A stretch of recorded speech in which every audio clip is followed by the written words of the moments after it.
নন্দীগ্রামের প্রচার সভা থেকে একদিকে শুভেন্দু অধিকারী যেমন ভবানীপুরে মমতা বন্দ্যোপাধ্যায়কে হারানোর চ্যালেঞ্জ নিয়েছেন সে কথা জানিয়েছেন, পাশাপাশি আরও একটি বিষয় নিয়ে হুঙ্কার দিয়েছেন তিনি বলছেন পশ্চিমবঙ্গ থেকে ধর্ষণ নামে শব্দটা তুলে দিতে চাই, প্রতিটা কেস আবার করে খোলা হবে। কি বলেছেন শোনাবো। মহিলাদের সুরক্ষা আগে দেব। আজকে আরজি করের মা পানিহাটিতে যে ডাক্তার বোনকে ধর্ষণ খুন করা হয়েছিল, তিনি আজকে ভারতীয় জনতা পার্টির প্রার্থী। সন্দেশখালীর প্রতিবাদী মুখ রেখা পাত্র, তিনি আজকে বিজেপির হয়ে হিঙ্গলগঞ্জে লড়ছেন। আসুন মা বোনেরা, পশ্চিমবঙ্গ থেকে এই ধর্ষণ নামক শব্দটা আমরা তুলে দিই, মা বোনেদের অত্যাচার আমরা থেকে বাঁচাই। আমরা ঘোষণা করেছি যে প্রত্যেকটি কেসকে পুনরায় ওপেন করা হবে এবং প্রত্যেকটা থানায় মহিলা ডেস্ক করা হবে, দুর্গা স্কোয়াড তৈরি করা হবে, মহিলাদের দুটো ব্যাটালিয়ন তৈরি করা হবে, একটি মাতঙ্গিনী হাজরার নামে, একটি রানী রাসমণির নামে। তৃণমূল নেতা জয়প্রকাশ মজুমদার এই মুহূর্তে আমাদের সঙ্গে টেলিফোন লাইনে রয়েছেন। জয়প্রকাশ বাবু, আপনি শুনলেন শুভেন্দু অধিকারীর বক্তব্য। সব কথাই হচ্ছে জুমলা, কোনো অর্থ নেই। ধর্ষণ কথাটা মুছে দিতে চান তো সেটা কেন দিল্লিতে করতে পারছেন না? দিল্লিতে তো এনাদের সরকার, উত্তরপ্রদেশে পারছেন না কেন? কেন হাতরাস হয়? কেন আজ থেকে 7 দিন আগে একটা মাইনর বাচ্চাকে কয়েকজন মিলে ধর্ষণ করলো উত্তরপ্রদেশে, ছি পড়ে গেছে, সেখানে কেন বুঝতে পারছেন না? মধ্যপ্রদেশে বুঝতে পারছেন না কেন ধর্ষণ কথাটা? আর সব থেকে বড় কথা মণিপুরে রাস্তায় নগ্ন করে হাঁটানো হচ্ছে মহিলাদের, সেই ছবি তুলে উল্লাস প্রকাশ করছে বিজেপি। আর তারপরে আবার বলছেন পশ্চিমবঙ্গে তুলে দিতে চায়। পশ্চিমবঙ্গ ভালো আছে, পশ্চিমবঙ্গে সবসময় শাস্তি হয়। আজকে যারা ধর্ষণ করে, মহিলাদের উপর নির্যাতন করে, তার জন্য পুলিশ আছে, শাস্তি হয়। উত্তরপ্রদেশ, দিল্লি, মধ্যপ্রদেশ, রাজস্থান, এদের এখানে শাস্তি বলে কিছু নেই। ধন্যবাদ। সামনের বৃহস্পতিবার রাজ্যে প্রথম দফার বিধানসভা ভোট, আর হাতে গোনা কয়েকটা দিন। আর এরই মধ্যে কলকাতা এবং পার্শ্ববর্তী কিছু এলাকায় একেবারে ঝোড়ো অভিযান চালালো কেন্দ্রীয় এজেন্সি ইডি এবং আইটি। মোট 12 জায়গায় চলল আয়কর হানা, আর জানিয়ে তুঙ্গে রাজনীতিও।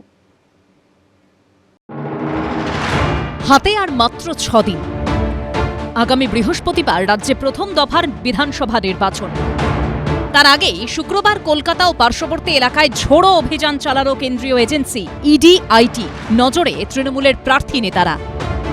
রাসবিহারী কেন্দ্রের তৃণমূল প্রার্থী দেবাশিস কুমারের বাড়ি থেকে শুরু করে তৃণমূলের ওয়ার্ড অফিস, দেবাশিস কুমারের নির্বাচনী অফিস, তাঁর শ্বশুর বাড়ি এবং ভবানীপুর কেন্দ্রের প্রার্থী মমতা বন্দ্যোপাধ্যায়ের অন্যতম প্রস্তাবকের বাড়ি মিলিয়ে 12 জায়গায় অভিযান চালালো আয়কর দপ্তর।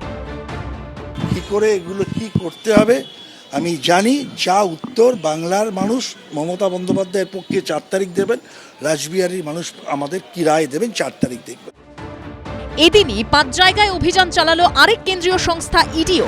ভোর থেকে শুরু হয় তল্লাশি, বেলা গড়িয়ে বিকেল সন্ধে চলল ম্যারাথন অভিযান।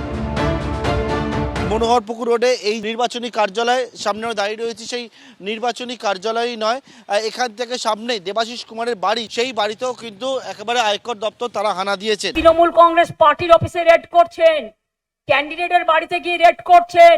নির্লজ্জ বেহায়া একটা রাজনৈতিক দল সামনাসামনি লড়াই করতে পারে না, ভীতু কাপুরুষ। ওদের বিসর্জন দিন। বিজেপি এটা করাচ্ছে না, ইডি আইটি আমি জানি না কে সিবিআই ফিবিআই যারা করছে।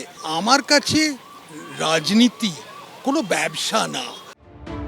আর্থিক প্রতারণা মামলার তদন্তে কালীঘাটে তৃণমূল নেতা কুমার সাহার ফ্ল্যাট ও ব্যক্তিগত অফিসে তল্লাশি চালায় আয়কর দপ্তর। অন্য একটি মামলায় ভবানীপুরে মমতা বন্দ্যোপাধ্যায়ের প্রার্থী পদের অন্যতম প্রস্তাবক মিরাজ শাহর বাড়িতেও অভিযান চালায় তারা।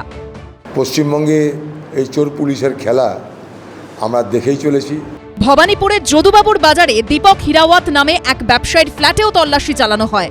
বড়বাজারের 2টি ও হাওড়ার একটি ঠিকানাতেও তল্লাশি চালায় আয়কর দপ্তর। মার্লিন গ্রুপের সহকারী সংস্থার কর্ণধারের বাড়ি ও অফিসে অভিযান চালায় ইডি। পার্থপ্রতিম ঘোষ, সন্দীপ সরকার ও সুকান্ত মুখোপাধ্যায়ের রিপোর্ট, এবিপি আনন্দ। 23 এপ্রিল প্রথম দফার ভোট, আর এই আবহেই রাসবিহারীর তৃণমূল প্রার্থী দেবাশিস কুমারের বাড়ি, নির্বাচনী কার্যালয় সহ 5 জায়গায় আয়কর তল্লাশি ঘিরে তুঙ্গে উঠল রাজনৈতিক তরজা। এই ইস্যুতে বিজেপির বিরুদ্ধে এজেন্সি রাজনীতির অভিযোগ তুলেছে তৃণমূল। পাল্টা জবাব দিয়েছে বিজেপি।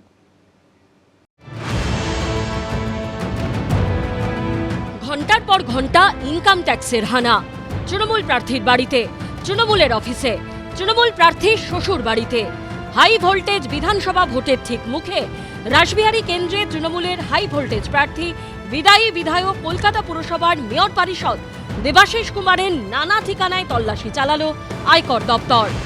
মূল দরজা রয়েছে পার্টি অফিসের, সেই মূল দরজা তার তালা ভাঙা হয়। তালা ভেঙে এখানে ইনকাম ট্যাক্সের আধিকারিকরা ভেতরে ঢোকেন। বাইরে কেন্দ্রীয় আধা সামরিক বাহিনী মোতায়েন করা হয়েছে। তৃণমূল কংগ্রেসের স্থানীয় যিনি ব্লকের সভাপতি তিনি আসেন। যেহেতু তাদের পার্টি অফিস, তাদের বক্তব্য যে এখান থেকে তথ্য প্রমাণ লোপাট হতে পারে। আজকে কালো টাকার হুন্ডি নিয়ে বাংলায় বসে আছেন আর তৃণমূল কংগ্রেস পার্টির অফিসে রেড করছেন। ইনকাম ট্যাক্স বলতে পারে অবৈধ টাকা সম্পত্তি থাকলে কাক ধরে দেবাশিস কুমারের 5 ঠিকানায় পৌঁছে যান ইনকাম ট্যাক্স দপ্তরের অফিসাররা। দেশপ্রিয় পার্কের কাছে মনোহর পুকুর রোডে তৃণমূল প্রার্থী দেবাশিস কুমারের বাড়ি। বাড়ি থেকে 150 মিটার দূরে তার নির্বাচনী কার্যালয়। বাড়ি থেকে প্রায় 500 মিটার দূরে একটি আবাসনে তৃণমূল প্রার্থীর শ্বশুর বাড়ি। সেই ফ্ল্যাটের পাশেই দেবাশিস কুমারের নিজস্ব একটি ফ্ল্যাটও রয়েছে। আর বাড়ি থেকে 1 কিলোমিটার দূরে রয়েছে তার ওয়ার্ড অফিস। এই 5 ঠিকানায় কেন্দ্রীয় বাহিনীকে নিয়ে অভিযান চালায় আয়কর দপ্তরের টিম। দেবাশিস কুমারের পাশাপাশি ভবানীপুরে মমতা বন্দ্যোপাধ্যায়ের প্রার্থী পদের অন্যতম প্রস্তাবক মিরাজ শাহের এলগিন রোডের বাড়িতেও হানা দেয় আয়কর দপ্তর। ইডি আছে, সিবিআই আছে, ইনকাম ট্যাক্স আছে, সেন্ট্রাল ফোর্স আছে, সবাইকে এক পক্ষ করে দিয়েছে। কোনো দিন দেশে আমি এই জিনিস দেখিনি। আমি এরকম প্রধানমন্ত্রী আমি জীবনে দেখিনি। আর একজন বাবা দিল্লি থেকে এলো গাই, সাথে এলো মোটা ভাই, নিয়ে এলো ইডি সিবিআই। ওরা পার্টি অফিসে চেক করতে পারে ওরা যে অবস্থায় গেছে, মানে শেষ মরণ কামড়। ওই মরণ কামড়ে বিষটা ভেঙে দিতে হবে। দেখুন, এইসব বলে কোনো লাভ হবে না। মমতা বন্দ্যোপাধ্যায় সরকার বুঝতে পেরেছে এইবার তার আশা হচ্ছে না। এসআইআর এর মাধ্যমে পুরো এই সরকার যেতে চলেছে, ভারতীয় জনতা পার্টি সরকার আসতে চলেছে, এই ভয়ে এই ধরনের কথাবার্তা বলছে। ভোটের মুখে আয়কর হানা, এরপর কি তদন্তে কি কোনো নির্দিষ্ট লক্ষ্যে পৌঁছতে পারবে ইনকাম ট্যাক্স, প্রশ্ন করছে বিরোধীরা। পশ্চিমবঙ্গে এই চোর পুলিশের খেলা আমরা দেখেই চলেছি। কখনো দিদিকে দেখছি ময়দানে নেমে তাঁর রাজ্যের পুলিশ বাহিনী নিয়ে এই ধরনের অভিযানে তাকে বিরোধিতা করতে দেখেছি। ফলে এগুলো বাংলার নিত্য নৈমিত্তিক ঘটনা। শেষ অবধি তদন্ত কোন পথে এগোবে? ভোট মিটতেই বাকি নানা তদন্তের মতো পরে ঠান্ডা ঘরে চলে যাবে, নাকি এজেন্সি তদন্ত শেষ করতে পারবে? তার উত্তর ভবিষ্যতের গর্ভে। পার্থপ্রতিম ঘোষ, সন্দীপ সরকার ও রাজীব চৌধুরীর রিপোর্ট, এবিপি আনন্দ। এবিপি আনন্দ, এগিয়ে থাকে, এগিয়ে রাখে।